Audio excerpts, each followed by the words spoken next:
Hello everyone, welcome to my channel Brilliant Bankers. This channel is all about online certification courses, and we have started with the prevention of cybercrimes and fraud management. I have uploaded few videos on this topic, so please do watch those videos. So next topic is pillars of information security.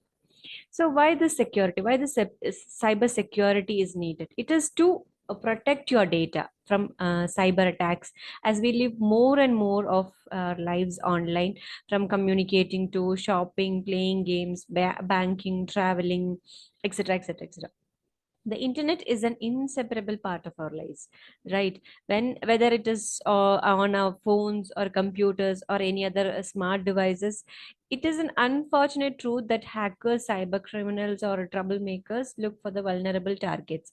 Hackers want your personal information and ask for ransom money, or kind of defamation, posting fake information or something like that. Cybercrime is increasing day by day. Hackers continuously are trying to find the loopholes in your security so that they can make advantage of your data. So it is important to understand that and put into practice those pillars of information security to protect your data. So in this, information security follows three overarching principles, that is confidentiality, integrity, and availability. Confidentiality is means that information is only being seen or used by people who are authorized to access it. That is, the if you are sending a message or an email, you and the person who is going to receive are allowed to see the message. So if any third party intrude into it, that then the confidentiality of message is lost, right? Next is integrity. This means any changes to the information by an unauthorized user are impossible, and changes by authorized users are tracked. So any changes should not be done by any unauthorized users. Okay. Next is availability. Availability, this means that information is accessible when authorized users need it. So only the information is available when the authorized users need it. Okay. Then information assurance, that is IA, have some steps to protect the information systems, like computer systems and networks. They have five terms associated with this definition. So these are the five pillars of information security, that is integrity, availability, authentication, confidentiality, and non-repudiation. Okay. So here you have these five aspects, that is pillars of cybersecurity. Here you have a short definitions for confidentiality, integrity, availability, non-repudiation, and authentication. So first is confidentiality, that is information is not disclosed to a system entities you unless they have been authorized to access the information. So the information will not be disclosed to a third person unless they are authorized. Next is integrity, the property whereby an entity has not been modified in an unauthorized manner. So integrity is that the property should not be modified in an unauthorized manner. Availability, being accessible and usable upon demand by an authorized entity. Non-repudiation, assurance that the sender of an information is provided with the proof of delivery and the recipient is provided with the proof of sender's identity. So neither can later deny having processed the information. As like you send some parcels, so when you get some parcels, you give your address, so they dispatch you the parcel to your correct address. Right. So the sender also should have the correct information and proof for the delivery, and the recipient also should have. That is non-reputation. Then authentication, verifying the identity or other attributes claimed by or assumed of an entity, that is user, process, or device, or to verify the source and integrity of data. So for your better understanding, please take a screenshot of this particular meanings or definitions, so that will be useful for your exams. Okay. Next is IA is a field in and of it. This is an specialty for the information. This IA, information assurance, is that specialty of information technology. So this IA specialist should have all the thorough understanding of IT and how information systems work and interconnected and are interconnected. So with all the threats that are common in the IT world, like virus, worms, phishing attacks, social engineering, identity theft, and more. Okay, focus on protection against and these threats is required. So this IA is that focus. The IA is very much focused on these type of cyber crimes, and they should be very much specialized and thorough understanding of should have understanding of IT. Okay, so next we are going to see the five pillars one by one with a full definition. Okay, so first pillar is confidentiality. So this is one of the most important pillar of cybersecurity. It is like the assurance that your data won't be disclosed to anyone, to the third party. Confidentiality is a vital part of it and comes to securing your data. So if your data is transferred from one place to another, it is transmitted in an encrypted form. Only the receiver and the sender can understand that information. So it will be very difficult for a third party to steal your data. So for example, if you open the WhatsApp, it will be showing that your data is encrypted, the encrypted version, when you open the WhatsApp app. So while you are sending the messages, only you and your friend can understand those message properly. So if imagine someone else is reading all those messages, so that would be disastrous, right? The sharing your personal information now, and now the if you're sharing the personal information, then the third party can take advantage of it. So you can be asked for many or any other favor. So that's why confidentiality is very important. So if the confidentiality of your messages is maintained, then your personal information also will be kept safe. So you can do anything you want to do without any worries. So here you have some practices ensured for the confidentialities of your data. First one is role-based security methods may be employed to ensure user or viewer authorization. For example, data access levels may be assigned to specified department. That is specifying that this assigning that this particular messages or this particular data will be used by some particular department staffs. So others are not allowed to view this message or read this messages. Okay, next is access controls ensure that user action remains within their roles. Like if a user is authorized to read but not write the data, defined system controls may be integrated. So in this case, the user can only read the data and cannot write over the data. Okay, so next is integrity. So next pillar is integrity. So this in this case, integrity, the information you send to someone is always kept in its original form. The message should not be changed during the transmission process. So it keeps your data safe from being changed by an unauthorized person. An efficient security system is made to keep your data in its original form. So no third party can change your information without authorization. So if your data changes without any authority, it simply means that someone has interfered with your data. So for example, suppose you are using Instagram and chatting with your friends, any third party interrupted you and changed your message before being received by the person you were sending a message to. It can cause many problems between you and the person and you're talking to. Okay, so this is integrity.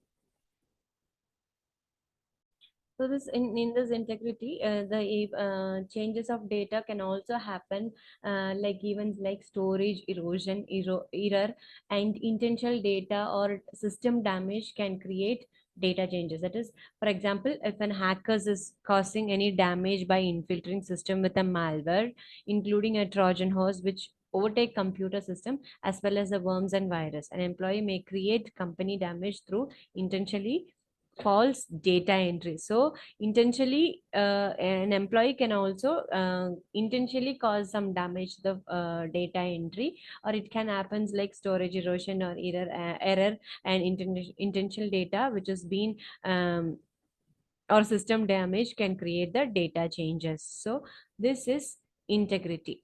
Next, we are going to see availability. Availability means the person is authorized to access the data, can access it in any time without any hassle.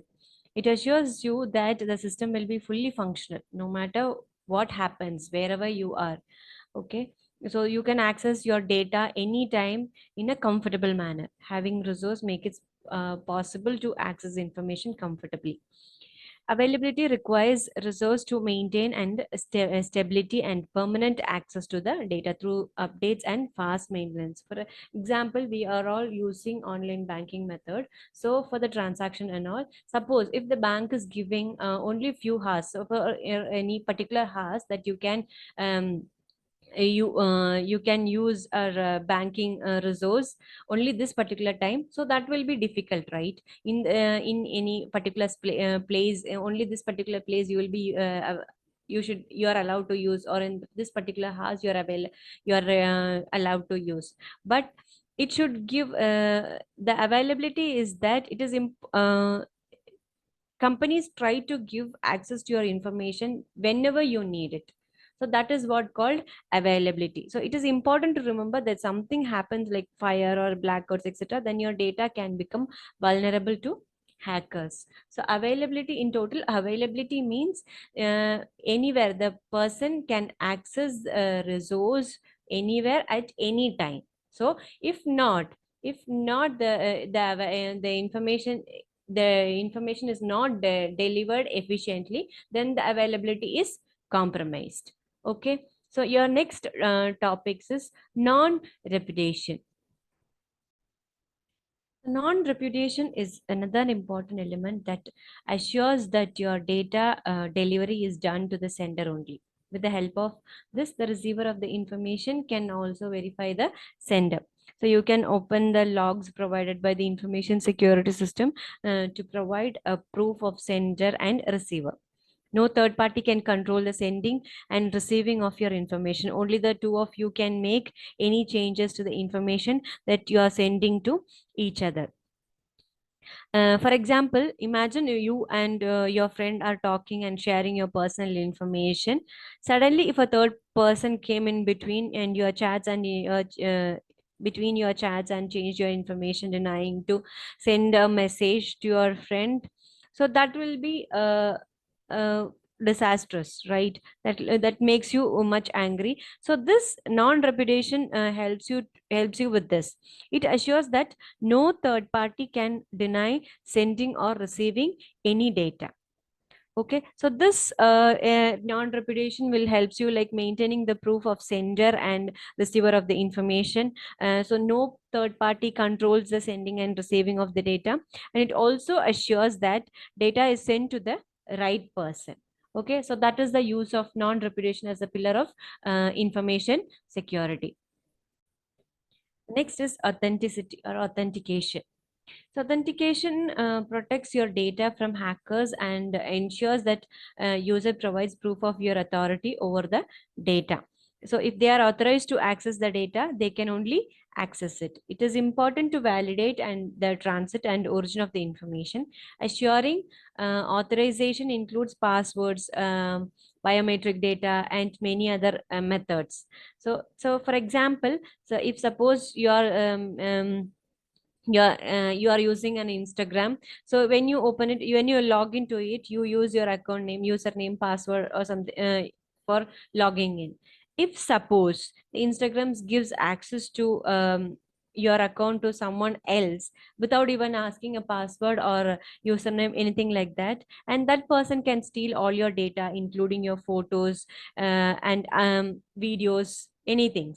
So this makes more sense, this makes more disastrous event, right? So but this pillar of cybersecurity authentication looks like all these things. It keeps your information inaccessible to unauthorized institutions and devices, and your data can only be accessed if the person has authority over your data.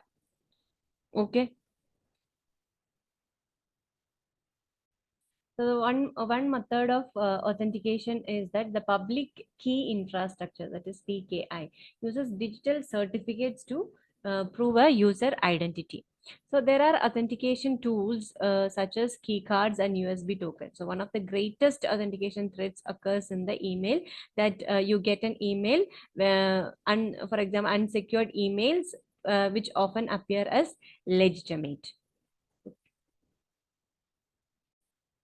So next is two-factor authentication. That is two times the authenticating your personal details, whether it's you or not. That is two-factor authentication is a security mechanism that requires two types of credentials for authentications and is designed to provide an additional layer of validation, minimizing security breaches.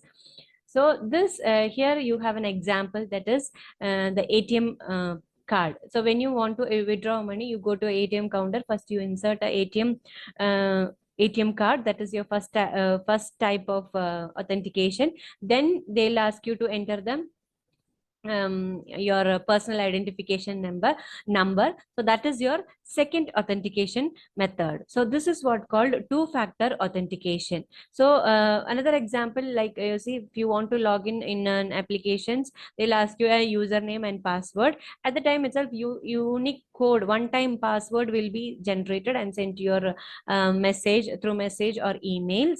So then they'll ask you to enter that OTP, or it will automatically access that OTP. So this is an example for two-factor authentication. This two-factor authentication is also known as strong authentication. Please note of it. Take a note of it. This two-factor authentication is also known as strong authentication. Next is single sign SSO. Single sign is that in above method, that is two-factor, you need two factors, that is two factors for authentications, or two types of credentials. But here you need only single set of credentials to access the multiple applications. That is what called single sign SSO. So you need this allows a user to access multiple applications with one set of login credentials. Okay, here you have few advantages of SSO. That is, it eliminates credential re-authentication and help desk request, thus improving productivity, improving local local and remote applications and desktop workflow, minimizes phishing, improve compliances through a centralized database, provides detailed user access reporting. So in this SSO, here the user logs only in once and gains access to different applications without the need to re-enter login credentials at each application. For each time when you want to log in an application, you need not to re-enter your login credentials. So if you one time, if you give, you can gain access to different applications. Okay, so SSO is used within the other authentication techniques such as smart cards and one time password tokens. Okay, so next we are going to see software security. Software security is that it is an idea which is implemented to secure your software from a malicious attack and other hacker risk, so that the software should function correctly under any potential risk. So security is necessary to provide the integrity, authentication, and availability. Any compromise done to this makes your software unsecure. So software system can be attacked to steal informations, monitor content, introduce vulnerabilities, and damages the behavior of the software. So the malware can also cause DOS, that is denial of service, or crash the system itself. So you have a few types of attacks, that is buffer overflow, command injection, and SQL injections. So what is buffer overflow or stack overflow attack? This buffer overflow attack or a stack overflow attack is that when more data is put into a fixed length of buffer, and then the buffer can then it can handle. So more data has been put in a fixed length, which the buffer can't handle that. Okay, so this extra information, what the extra information does, it go and corrupt or override the data which is held in that particular space. So this is what called buffer overflow or stack overflow. Okay, next is command injection. Command injection is that when the goal is this goal is execution of an arbitrary commands on the host operating system through a vulnerable application. Like command injection attacks are possible when application passes unsafe user supplied data like form, cookies, HTTP headers, like to a system shell. Okay, next, this sometimes the system command may stop services and cause DOS, that is denial of services. Next is SQL. SQL is structured query language. The full form of SQL is structured query languages. Use a malicious SQL code to retrieve or modified important information from the database servers. That is, this when it is not when executed correctly, this SQL injection can expose intellectual property, that is customer data or the administrative credential of a private business. So this SQL injection fetch all the important information from the database and daily or delete all the important data from the database. So the only way to avoid all these attacks is to practice good programming techniques, and system level security can be provided using better firewalls. Using intrusion detection and prevention can also aid in stopping attackers from easy access to the system. Next is hardware security. So what is meant by hardware security? This is protection that comes in the form of a physical device rather than there is software that is installed on the hardware of the computer system. So this security can pertain to a device used to scan a system or a monitor network traffic. So common examples for this hardware security is that firewalls or proxy servers. So this hardware security is a secure crypto processor focused on providing cryptographic keys and also provides accelerated cryptographic operation by means of these keys. So this hardware security is mainly enhanced by hardware security module. So what is hardware security module? So this is an hardened tamper-resistant hardware that device that secure a cryptographic process by generating, protecting, and managing keys used for encrypting and decrypting data and creating some digital signatures and certificates. So although this module is physically isolated, this has been physically isolated like smart cards and bag tapes, it provides a greater level of security as this doesn't have an operating system and it is virtually vulnerable invulnerable to attacks over a network. So some examples of hardware security module systems include that physically shielded LAN appliances, smart cards, and PCI plug-in. So this hardware security modules provide protection against internal and external intruders using two-factor authentication. So hardware security modules provide many distinct benefits, including providing certifications that conform to security standards, dual control access protection, load distribution and reliability, support for all standard cryptographic algorithms, several transactions per second, greater availability of keys with just one hardware security model. The software and hardware present in the modules are specifically dedicated for security functions and thus provided faster and superior results. So this provides a greater results for the security. That's all for today's session. So for the next class, we'll be seeing with physical security and network security.